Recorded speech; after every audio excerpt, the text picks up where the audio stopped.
What's going on, everyone? Welcome back. Today, we've got another live fantasy football mock draft for you back on ESPN with a 10-team full PPR mock where we'll be selecting 10th overall. The final pick should be really, really interesting.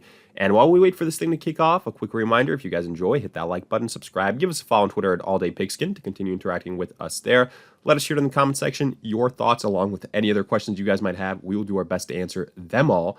But with that being said, it's time to get into this, and I actually think this is going to be a rather exciting one because from the first thing that I can tell by quick look, ESPN has actually updated their rankings here, and pretty evident because they now have Derrick Henry second overall. Keep in mind, these are PPR rankings, so I don't know what the hell ESPN is smoking, having Derrick Henry ranked second overall, but yeah, there you go. That's why I always say take all these platform rankings with a grain of salt. Just because one platform has them ranked one way doesn't really mean all too much. But yeah, afterwards, Christian McCaffrey, for God's sakes, was ranked seventh overall. So this is really, really interesting in terms of what ESPN is doing. Justin Jefferson remained at the one spot, then Derrick Henry. I disagree with that. Jamar Chase, Austin Eckler, Christian McCaffrey, Nick Chubb at the 106.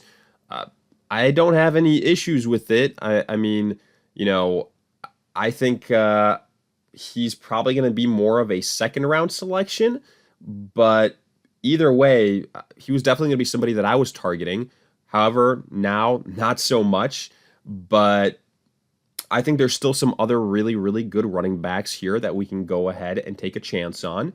And speaking of, it is our turn to draft. Now, Jonathan Taylor might be ranked the highest, possible player, but with his current situation, when I have other options, I'm going to go that way. So I'm going to go with Bijan Robinson with our first selection, just get an absolute stud of a running back, right? He's going to be absolutely featured in that passing attack, just all over. And now here, do we want to go with, another great running back in a Saquon Barkley, or do we want to maybe go a little bit more safe, not too imbalanced, and go with the Devontae Adams? So what I'm going to do here is I'm going to go with double running back approach at the end of, this back-to-back selection. I'm going to go Bijan. I'm going to go Saquon Barkley. If it wasn't Saquon, it was going to be Devontae Adams. But again, I want to continue to test this theory of the wide receiver position being, more robust than that of the running backs, especially how quick of a fall off the running back position has, and, how injury prone it can be. So stocking up on some of these running backs, especially when they're top tier guys, I do really like to go that direction. But either way, I really don't think we can go wrong, whether it's Saquon Barkley, whether it's Devontae Adams. I mean, you could argue with Devontae Adams, he's a quote-unquote risky pick, even though he's somebody that I'm willing to take the risk on. In fact, I've labeled him as one of my kind of must-own wide receivers outside of the first round, and I stick by that. That's sometimes how you separate yourself from the competition, being willing to take on a risk that others are a little bit too hesitant to do so. And I think Devontae Adams will be just fine when it's all said and done. But either way, here, let me pull up the pick history.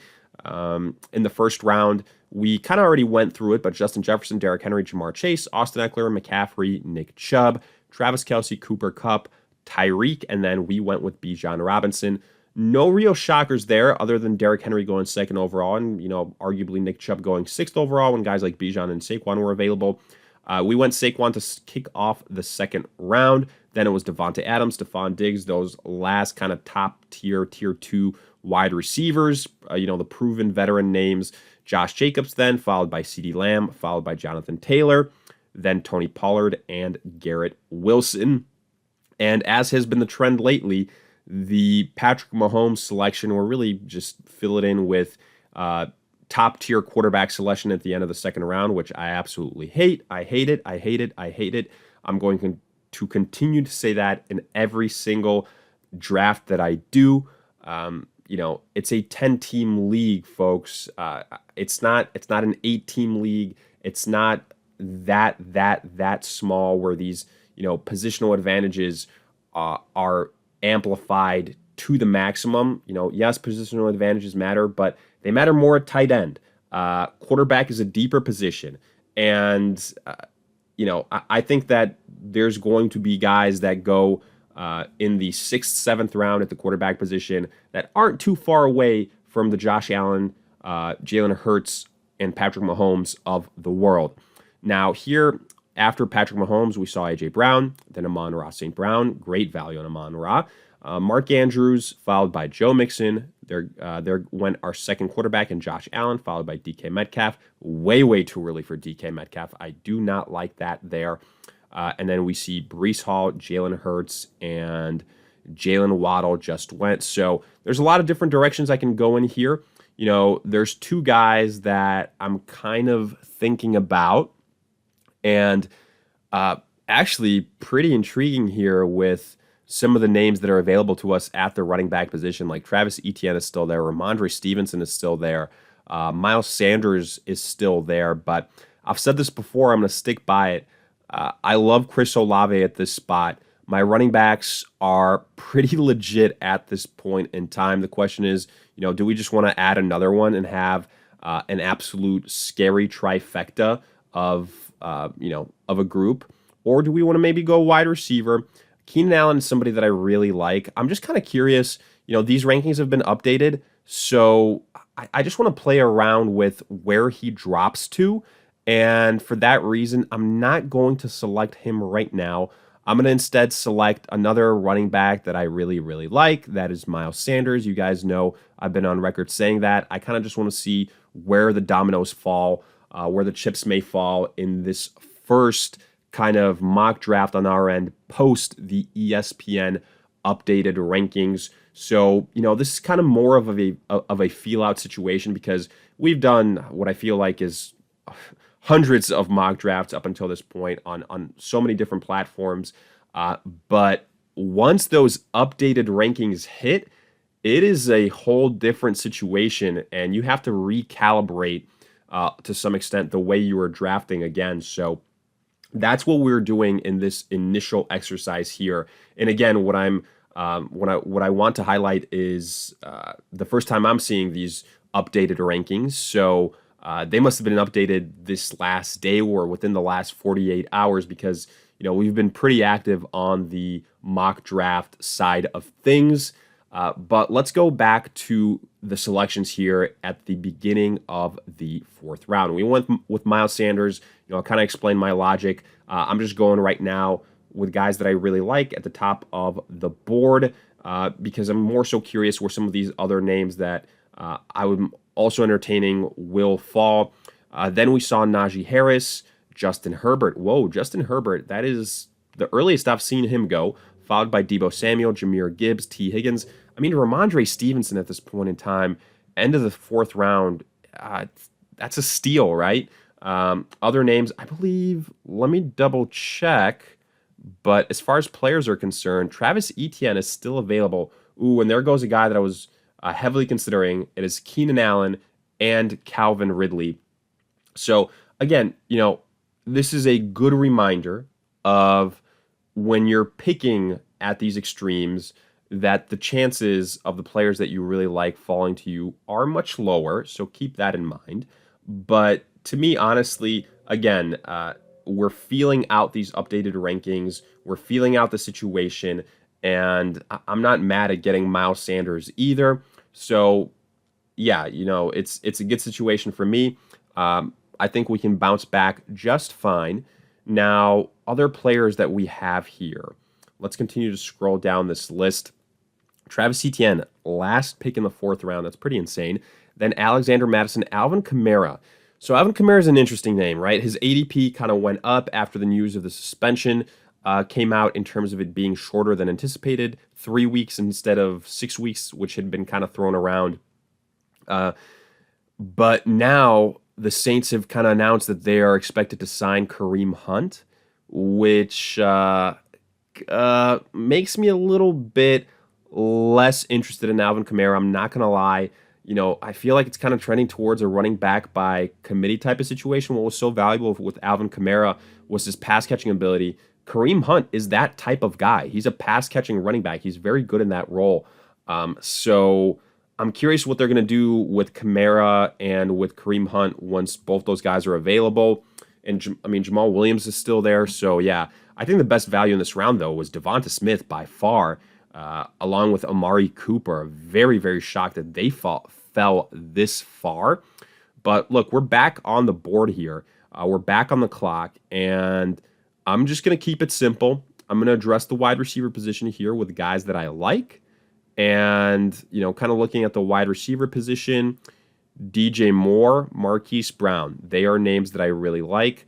Let's add them to the squad, or one of them at tight end. I have a feeling like, oh my gosh, auto pick is going to screw us here a little bit. And, it's going to go with one of these guys. But again, I just want to let the chips fall where they may, because I want to see where these guys go, what the expectation is. So I'm going to go with DJ Moore here, and then see where the next group of quarterbacks and tight ends go, because I have a feeling like, looking at the rankings, Kittle and Kyle Pitts have gone down the board here. So yeah, that's pretty interesting to me.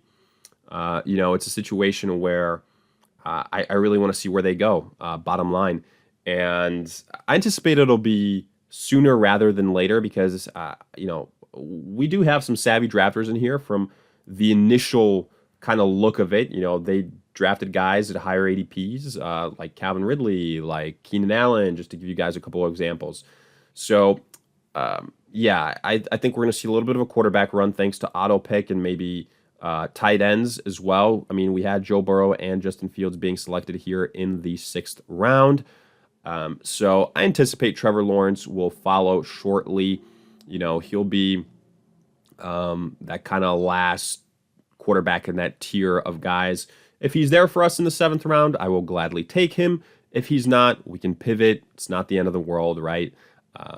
We went running backs early, and we decided to load up on wide receivers these last 2 rounds to give us options, in case, it's an area that we could struggle with. So that has been the approach up until this point, and I think we're doing a good job of compensating for, that early running back run on our end. So from that perspective, all good. Yeah, auto pick, as you can see, has taken over. We've got the Bills defense being selected, so we're probably going to make 2 more selections here, kind of wrap things up, because I really don't like it when we're seeing defenses and or kickers being selected. I mean, 6th, 7th, 8th round, that is what we call unrealistic. So keep that in mind. I try and do my best to call out situations like that. Let's see if we have any more. But no, so far so good, but we'll see. Maybe we spoke too soon. Again, the names that I'm seeing here that are jumping out to me: Rashad White is a value at this point in time. Terry McLaurin is a value. I said it about the tight ends. I said it about some of the quarterbacks that are available. We've got 6 picks until we are on the clock. So let's see what happens here. We kind of gambled and lost with Keenan Allen and or Calvin Ridley dropping to us in what would have been, I believe, the 5th round. So maybe we get a little bit luckier here. I'm not too sure. Rashad White just went. Mike Williams just went. Terry McLaurin just went. Cam Akers. So we're pretty much guaranteed to get something that I like here, at least with one of our picks, right? At least with one of our picks. And there goes Isaiah Pacheco. So yeah, we're actually, let me look at it. Unless we get sniped right now, we're in a good spot. We're in a really good spot. David Montgomery, this goes very, very much so in our favor. We need a tight end. George Kittle is the highest ranked guy on my list. And we need a quarterback. And Trevor Lawrence is still there. He's the highest ranked quarterback on my list. I know he won't make it back to us if we wait. So I've got our top tier guys. I feel really good. Our starting roster actually ended up being pretty legit. We're going to have to do more mock drafts since these updates have been made so we can get a feel for, where these tight ends are going with a bigger sample size and where some of these quarterbacks are going with a bigger sample size. But, we probably did get a little bit lucky getting Kittle and Trevor Lawrence where we did. I anticipate that they're still going to be going earlier in other leagues, but hey, we can only kind of take this as it comes for us. And I'm not going to apologize for getting good value, but other than that, I really like this roster. To me, it's like a B plus type of deal, especially these last two picks kind of put it in that realm. But let me know your thoughts along with any other questions you guys might have. We'll do our best to answer them all. If you enjoyed, hit that like button, subscribe, give us a follow on Twitter at alldaypigskin to continue interacting with us there. But in the meantime, we'll see you guys in future videos.